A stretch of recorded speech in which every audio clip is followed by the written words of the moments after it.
Biotonic Group компаниясының өнімдері адамдарды емдемейді.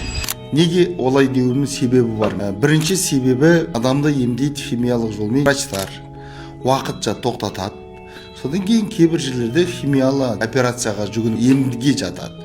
Ал адамзат жаратылған кезде адамның организмында біз зерттей келе аурулардың өз жеңетін функциясы бар.